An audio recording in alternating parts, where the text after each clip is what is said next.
আজকে নিয়ে চলে এলাম চিংসের হক্কা নুডলস, যেটা অত্যন্ত অল্প সময় আর খুব কম সবজি আর একটি বিশেষ মশলার সাহায্যে ভেজ হক্কা নুডলস ঘরোয়া পদ্ধতিতে তৈরি করে নেওয়া যায়।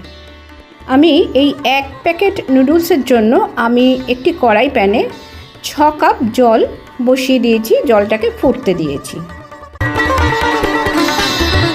জলটা একটু ফুটে গেলে আমি ওভেনের সুইচটা অফ করে দেবো, দিয়ে আমি নুডলসগুলো এর মধ্যে দিয়ে দেবো, দিয়ে একটু চাপা দিয়ে 5-7 মিনিট রেখে দেবো। এই জলটা ফুটছে, এবার আমি এই নুডলসগুলো জলের মধ্যে দিয়ে দিলাম। এবারে গ্যাসের ফ্লেমটা আমি অফ করে দিলাম,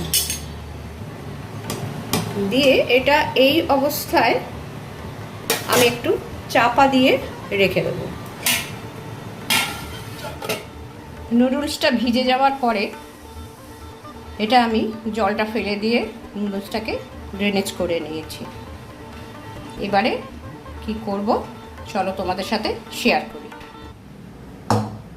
নুডলসটা করার জন্য তাহলে এই যে ভাপিয়ে নিয়ে জলটা ড্রেনেজ করে নিয়ে আমি একটু সাদা তেল রিফাইন্ড অয়েল মাখিয়ে রেখে দিয়েছিলাম। কড়া বসিয়ে দিয়েছি, রিফাইন্ড অয়েল দিয়ে দিয়েছি। এবারে আদা কুচি সবার প্রথম দিয়ে দেব। কত তাড়াতাড়ি রান্নাটা হয়ে যায় দেখাচ্ছি। আর আমি আলু আর গাজর কেটে রেখেছি, আজকে আলু দিয়েই করছি। আলুটা সাধারণত দেওয়া হয় না, বিনস বা সেরকম মানে বরবটি জাতীয় কিছু নেই বলে আমি আলু গাজর দিয়েছি। আর নিয়েছি ক্যাপসিকাম। প্রথমে আমি আলু গাজরটা দিয়ে দেব। আর পেঁয়াজ কেটে রেখেছি। আলু গাজরটা ভাজা হতে হতে আমি পেঁয়াজটা কেটে নেব।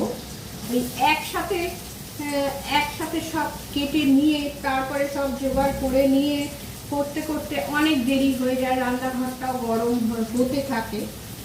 সেই জন্যে মানে একটা আইটেম বসিয়ে সেটা ভাজা হতে হতে আর একটা আইটেম আমি কেটে নেব। তাহলে আমার ইউটিউব পরিবারের সমস্ত প্রিয় বন্ধুদের জানাই আন্তরিক শুভেচ্ছা। আজকে আমি এই নুডলস করছি, চিংসের নুডলসটা করছি। খেতে খুবই সুন্দর লাগে এটা। এটা অন্য রকমভাবে, এটা মানে গ্রেভিও হয়, এটা হক্কাও হয়। আমি আজকে হক্কা করছি, কিন্তু এরকম রেস্টুরেন্টের মতো করছি না, আমি একদম ঘরোয়াভাবে করছি, সেটাই তোমাদের দেখাচ্ছি। এটা একটু ভাজা হলে তারপরে আমি পেঁয়াজটা দেব। পেঁয়াজটা মুখে একটু পড়লে সেটা ভালো লাগে। আমি ততক্ষণ পেঁয়াজটা কেটে নিই।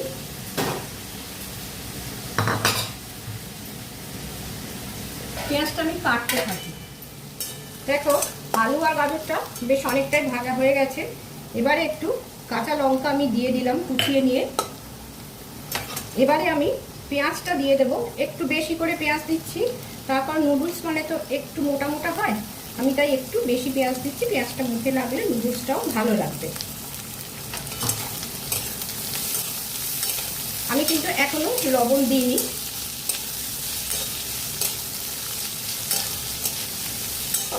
এটা একটু সামান্য ভাজা হবে, একটু নরম জাস্ট হয়ে যাবে। আলু আর গাজরটা আমি মিনিট 3 ধরে ভেজে নিয়েছি।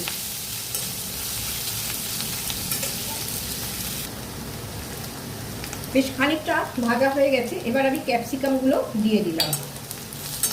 ক্যাপসিকামগুলো একটু ক্রাঞ্চিনেস থাকলে সেটা বেশ ভালো লাগে।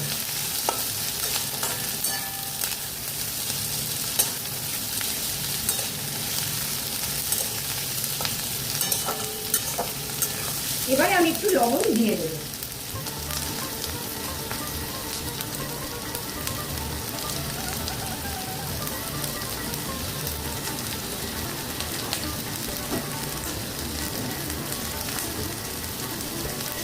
একটু সামান্য চিনিও দিয়ে দেব,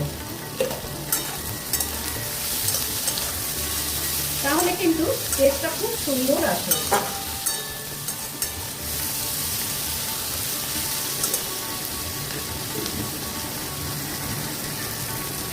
তাহলে বেশ একটু এই যে লালচে লালচে হয়েছে। এবার আমি নুডলসটা দিয়ে দিচ্ছি। আমি দিচ্ছি চিংসের নুডলস। ঘরে থাকা দু একটা সবজি আর একটি বিশেষ কনফিডেন্সিয়াল মশলায় এই নুডলসটার যে এতটাই টেস্ট হয়, বাড়িতে বাচ্চারা বা বয়স্ক মানুষরা বা প্রত্যেকেই একদম চেটে পুটে প্লেটটা পরিষ্কার করে দেবে। তাই রেসিপির কোনো অংশই যেন তোমরা স্কিপ করে দেখো না। দিয়ে দিচ্ছি একটু হোয়াইট ভিনেগার। এটা আমি লাইট ভিনেগার দিচ্ছি।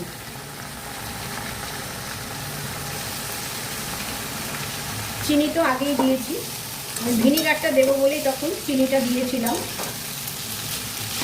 এবারে জাস্ট আর কিচ্ছু না, শুধু ভাজা হতে থাকবে।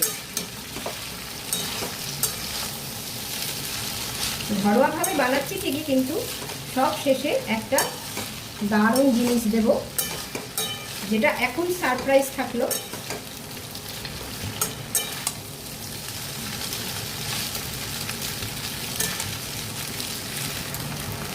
দিচ্ছি ম্যাগির ম্যাজিক মশলা। চিংসের নুডলস আর ম্যাগির ম্যাজিক মশলা অসাধারণ মেলবন্ধন। এতটাই সুন্দর খেতে লাগবে যে বাড়ির বাচ্চা মানুষ, বয়স্ক মানুষ প্রত্যেকেই পুরো ডিশটা চেটে পুটে খেয়ে নেবে। এতে কোনো টমেটো সস লাগবে না, কোনো ব্ল্যাক ভিনেগারও লাগবে না, সয়া সসও লাগবে না।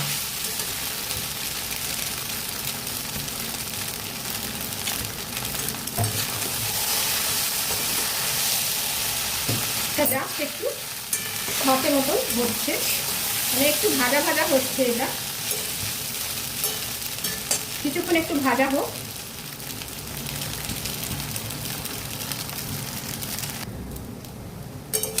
তাহলে একদম রেডি হয়ে গেল, একদম রেডি হয়ে গেছে, আর কিচ্ছু করার নেই। আমি মিনিট 5 ধরে ভেজেছি। তাহলে মোট কত সময় লাগলো আমি বলে দিচ্ছি। আমি গ্যাসের ফ্লেমটা এবার অফ করে দিচ্ছি।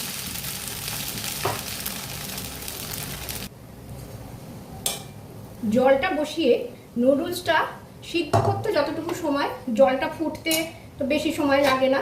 আমি যে 5-6 কাপ জল বসিয়েছিলাম, সেটা ফুটে যাওয়ার পরে নুডলসটা দিয়ে আমি যখন চাপা দিয়ে রেখেছি, ওই সময় আমি আলু আর গাজরটা কেটে নিয়েছি। পেঁয়াজটা তো পরে কেটেছি বললাম। এভাবে কত তাড়াতাড়ি, কত কম সময়ের মধ্যে কিন্তু একটু ঘরোয়া নুডলস তৈরি হয়ে গেল। এই নুডলসটা খেতে কিন্তু অসাধারণ লাগে। যেমন চিংসের নুডলস আর ম্যাগির ম্যাজিক মশলা, এই দুটোর মেল বন্ধনে কিন্তু নুডলসটা দারুণ টেস্ট হয়। তোমরা কিন্তু প্রত্যেকে, মানে যারা যারা নুডলস খেতে পছন্দ করো, তারা কিন্তু একবার সত্যি এইভাবে তৈরি করে দেখো। আমার আজকের এই রেসিপিটা যদি তোমাদের ভালো লাগে, তাহলে একটা লাইক করে দেওয়ার অনুরোধ করলাম। আর আমার চ্যানেলে আজকে যারা প্রথম এসেছো, তাদের অনুরোধ করলাম, যদি ভালো লাগে তাহলে আমার চ্যানেলটিকে সাবস্ক্রাইব করে দেওয়ার অনুরোধ করলাম। আমি একটা টমেটো দিলাম আর কিছু পেঁয়াজ দিয়ে দিলাম। এই কাঁচা পেঁয়াজ দিয়ে খেতে কিন্তু দারুণ সুন্দর লাগে। তাহলে চটপট এটা খাওয়ার জন্য রেডি হয়ে গেল। ভিডিওটা আজ এই পর্যন্তই। পরের দিন চলে আসছি তোমাদের সামনে আবার নতুন কোনো ভিডিও নিয়ে। সবাই ভালো থেকো, সুস্থ থেকো, আনন্দে থেকো। ধন্যবাদ।